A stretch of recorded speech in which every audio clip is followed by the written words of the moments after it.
Hello, my fellow chef knife enthusiasts. It's about that time. I wanted to be a member of the Fujiwara Denka Club for a minute now. But somehow, in the past 10 years, it never happened.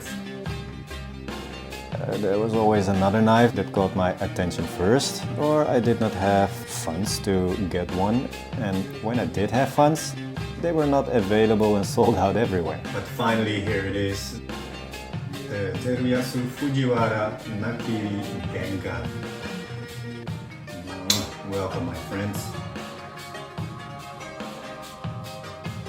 Teruyasu Fujiwara was established in 1870. Teruyasu Fujiwara I began his career as a master blacksmith, forging farm tools. When his son Fujiwara II was of age, he was apprenticed to the famous Tokyo swordsmith Masahiro Shuishinji. After some years of training, he returned to his father's shop and commenced his successful life as a master swordsmith. The family continued this tradition until sword making was restricted after World War II. By the end of the 1960s, the Fujiwara family began making kitchen knives, determined to make knives that would make a swordsmith's family proud. Since the late 1990s, fourth generation Fujiwara, Kojiro Watanabe, has continued over 130 years of family tradition. Fujiwara was one of the first, and perhaps even the first, Japanese blacksmiths to laminate stainless steel on a core of carbon steel, using the process called forge welding, or sanmai. Many knife makers buy layered steel at their steel factory, but Fujiwara chooses differently and does it himself. This gives his knives extra charm to me as well, since there are not many blacksmiths that forge weld their own steel.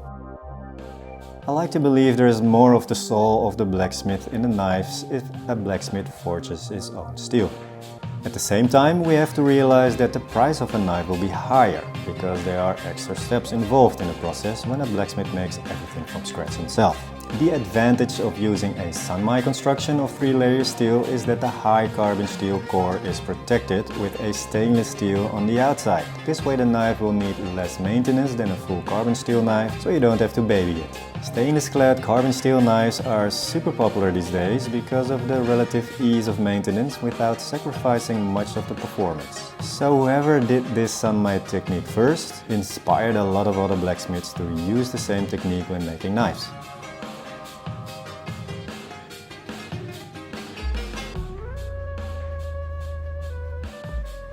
Let's really put this Denka Nakiri to the test with some chili pepper. Doesn't really catch that well. See, it slides. I use a little bit more oomph. It does work. But I'm definitely not happy with this edge.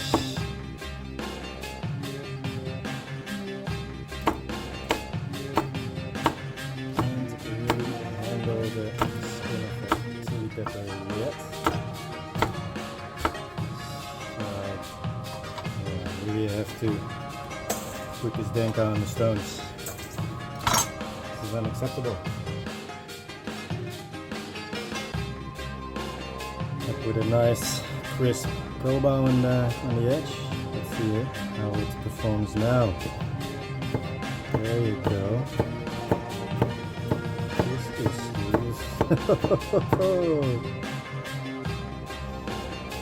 This is so much better. Look at this.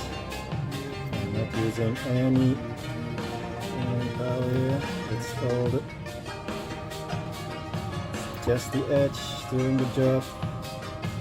I'm merely moving it forwards in a push cut motion, and it just fucking flies through it. Oh my god, this is sex in the hand, baby. The little seeds of the pepper, normally you hear them like when you cut through them. I don't even hear this knife cut through those spicy seeds. This is ridonculous. Holy shit.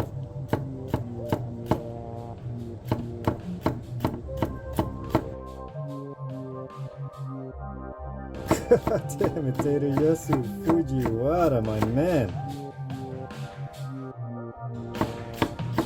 This steel is fucking amazing. Can't believe how much fun it is to cut with this knife. These chili peppers don't know which way they go. I only like put a Koba on this blade with a 3K Naniwa Pro, which usually leaves quite a smooth edge, but with a little toothiness. And boy, I'm falling in love with this Nakiri. At first I was a little bit shocked to put this knife on a chili pepper, noticing that it didn't go through. This was supposed to be a fucking crazy knife. But yeah, since Fujiwara is known for his shitty wabi-sabi fit and finish, there's no surprise that you have to put a micro bevel on the knife yourself first.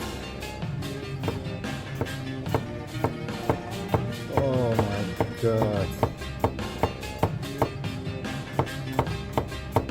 I'm not sure if I ever cut scallion this thin. So easy. Jesus Christ.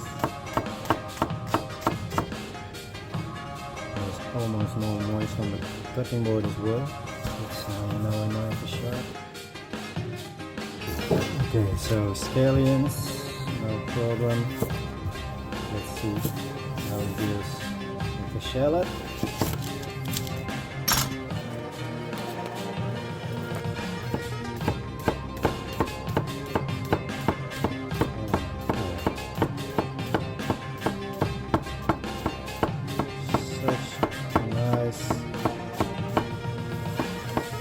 Thin, beautiful slices.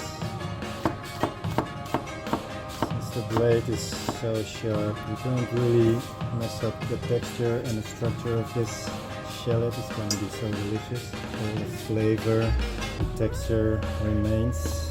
Normally I'm frying like a bitch when I'm cutting onions. And I have to say,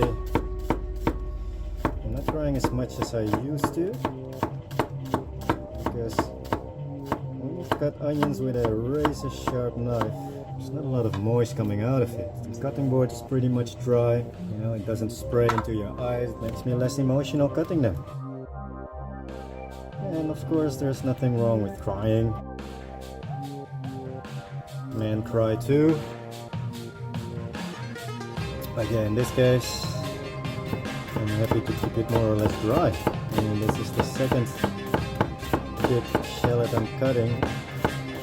Normally I'm frying a river like Justin Timberlake by now. But not with this fucking sharp Nakiri. Oh my god. This is...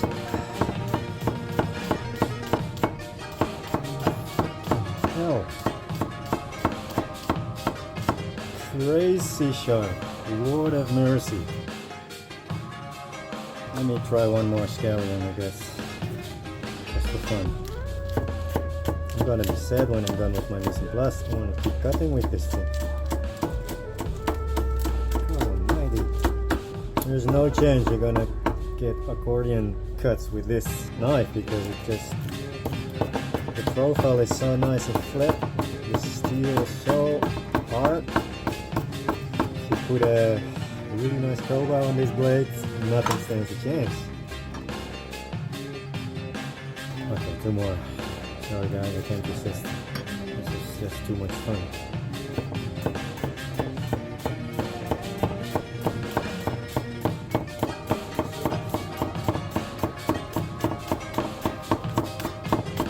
God, come on. Jesus.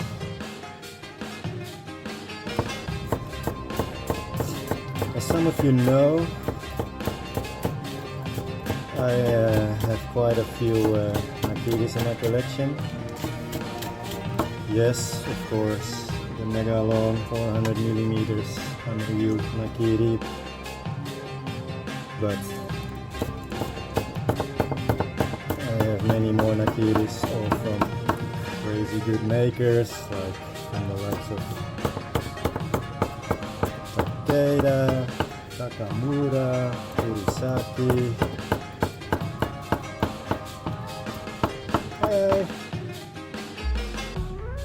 It's not that I have shitty Nakiris in my collection, but boy, this Fujiwara Denka, yeah, I have to say, this is the best performing Nakiri that I have in my collection right now.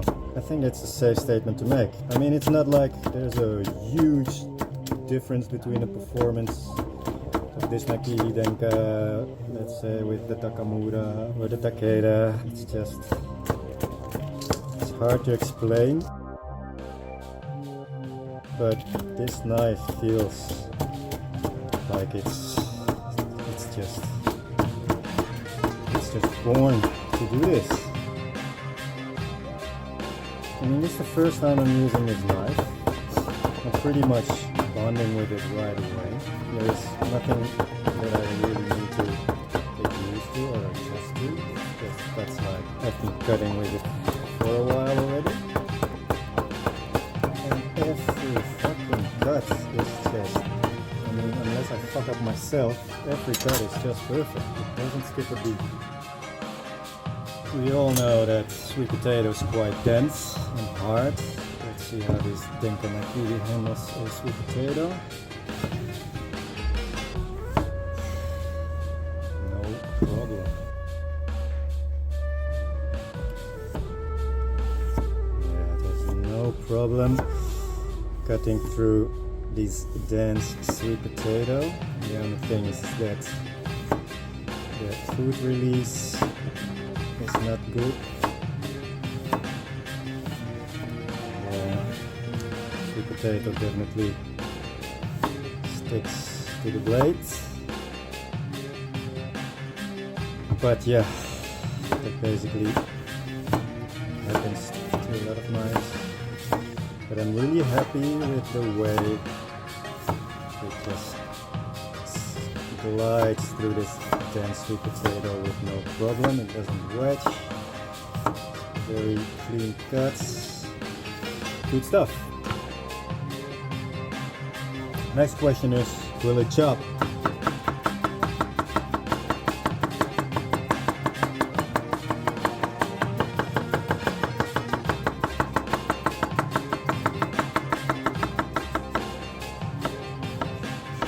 Funny thing, when you chop really fast, at least through this cucumber, it seems that the food release is also getting a little bit better. I guess you should not give the produce any time to stick to the blade.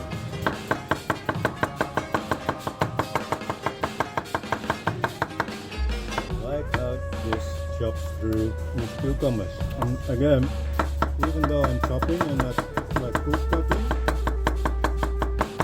I don't get any accordion chops. They're all clean cuts. This Nakiri goes all the way through every fucking cut. There is no way you can fill with this knife unless you fill yourself. Unless you are fuck up yourself, this knife is gonna perform. I'm sad that this is the last piece of cucumber, so I'm gonna take it slow. Oh my god. I didn't lose my erection through this whole process. I'm done. Fuck this knife, you're too good. This guy, this Nakiri, definitely doesn't look right.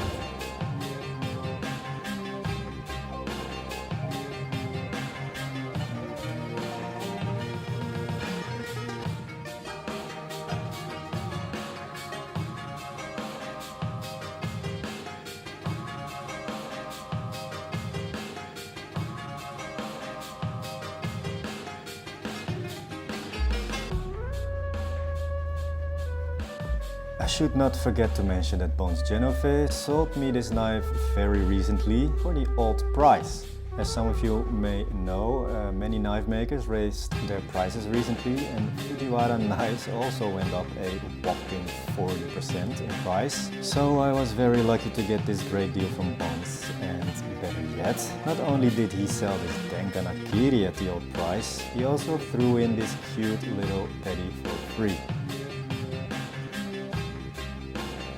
Also made by Fujiwara, of course, but from a different line called the Mahoroshi. It's so cute, look at this. It's a 85mm. I didn't have a petty of this cute little size in my collection yet, so thanks again, Bones, for adding this for free. What a great guy, what a great, sweet deal.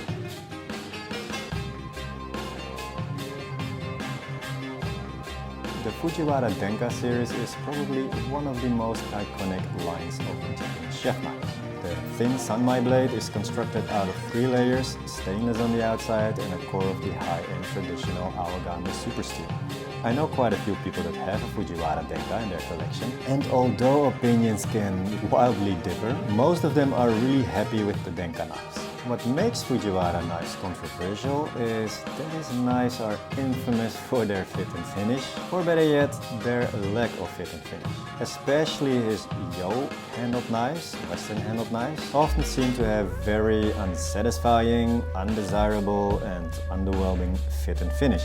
And sometimes to a level where people consider it downright production faults. I've seen a few examples and heard a few stories of handles not being straight, secondary bevels being wonky. Many people have found stray scratches on their blade surfaces and even on the kuruchi finish that are left from the sharpening process. There are just a lot of little inconsistencies when it comes to Fujiwara Denka knives. Let's just say that consistency is not Fujiwara's strongest point. For me personally, it's not difficult to ignore this type of inconsistencies, but if the knife still performs amazingly, I can easily ignore these issues. But that's me. You also shouldn't forget that these are handmade knives and that inconsistencies are impossible to rule out. It's up to you how much of inconsistency you're willing to accept. So at the end of the day, I personally decided I didn't want to deny myself the experience of using a bonkers performing knife due to these minor inconsistencies. I actually am a bit of a fan of things and objects that possess a little wabi-sabi. And luckily, I'm a wah-handle guy, and with the wah-handled Fujiwara knives, you hear this fit and finish horror stories a lot less to almost never. So I was happy that the fit and finish on my Denka Nakiri is pretty much flawless. The only flaw is the discoloration on the kuruchi finish. There are a few spots where the kuruchi finish is almost non-existent or a bit reddish. I personally have no problem ignoring that, but I guess I do have to mention it. Bonds Genove was considerate enough to point it out to me before I decided to purchase the knife from him. But to me, again, this was not a deal breaker at all. As long as the geometry of the knife is good, the heat treat of the steel is on point, and the rest of the fit and the finish is pretty much flawless, this little discoloration doesn't make the knife less desirable to me. After years of use, the kuruchi finish will eventually fade anyway. The combination of a kuruchi finish and tsuchime finish gives the knife such a rustic look, but the shape of the knives with that signature finger rest gives them a bit of elegance too, in my humble opinion. I mostly use a pinch grip on my knives, and this little detail can make a difference when you have to do a lot of preps. Most high-end Japanese knives are well crafted, making them an extension for your arm by themselves. But when pinch gripping a Denka, your middle finger fits really nicely in that finger rest, making it even more comfortable on the long run. The handles on Fujiwara knives are no nonsense. They're octagonal, made of magnolia wood and buffalo horn ferrule. So they have this very traditional Japanese look and feel to it, which I like a lot. It is also sealed very well where the handle and the tang meet, which will prevent moist and dirt getting in there and fuck things up. The blade edge geometry on Fujiwara Denkas is fantastic as well, which makes them a really high level performing knives overall. To me, this knife is worth the price I paid for, since I'm capable of overlooking the minor issues and inconsistencies when it comes to the fit and finish. Yeah, you get a crazy performing knife. Sometimes I buy a knife mainly for its look and aesthetic, but this knife is one of those knives that I've bought purely for its awesome performance. The fact that Fujiwara Denka knives are usually sold out really fast and it's often hard to find one that's available probably speaks volumes about the performance of these knives too. People apparently love them. As some of you know, I have quite a collection of knives. I have blades from a lot of different makers and quite a few heavy hitters, I might add. I have custom knives and top-tier blades that cost way more than this Fujiwara Denka. I in particularly have a lot of Nakiris because it is my most used shape of knife since I work a lot with vegetables, and I own quite a few excellent performing Nakiris already. But using this Fujiwara Denka for a few days now, I'm pretty sure it's going to be my go-to knife for a while. The performance of this knife is just undeniably up there with the GOATs. It's hard to explain why it performs so good. It's just impossible to put everything that I feel and experience when using a knife into words. I guess you just have to take my word that there is an intangible quality to this knife. And even though it is heat treated to 64-65 HRC, it feels quite robust and I never felt like I was going to chip this knife. So yeah, if it wasn't clear by now, I'm super excited to finally have added a Denka to my collection and am pretty sure I'm going to have a lot of great experiences using this blade in the future. So there you have it, guys. This was the video about my Fujiwara Denka. As always, thank you for watching this video. If you like and subscribe, I will love you forever. And if you don't, I'll probably sue you.